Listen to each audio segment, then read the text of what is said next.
मित्रांनो, आपल्याला काही सर्च करायचं राहिलं तर आपण गुगलला जातो आणि गुगल क्रोम ओपन करतो.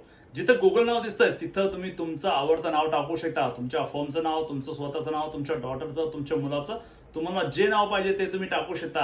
हे कसं करायचं हे मी तुम्हाला आज सांगणार आहे. पण त्या अगोदर जर हा व्हिडिओ तुम्ही युट्यूबवर बघत असाल तर युट्यूब चॅनल सबस्क्राईब करून घ्या. इंस्टाग्राम, फेसबुकच्या कोणत्याही प्लॅटफॉर्म हा व्हिडिओ बघत असाल तर फॉलो करायला नका विसरू, कारण की अशा प्रकारच्या युनिक आणि इन्फॉर्मेटिव्ह टिप्स मी नेहमी पोस्ट करत असतो.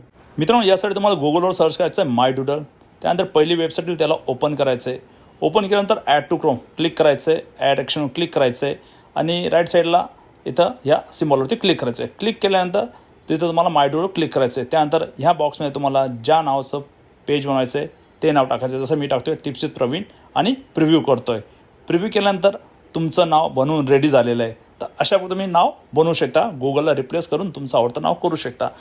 नवीन टॅब ओपन केल्यानंतर एंटर केल्यानंतर तुमचं गुगल नाव रिप्लेस झालेलं आहे तुमच्या स्वतःच्या आवडत्या नावाने.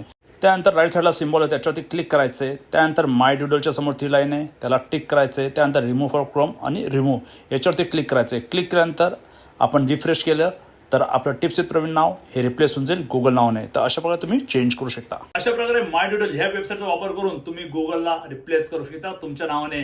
तर अशा प्रकारच्या informative video follow for more.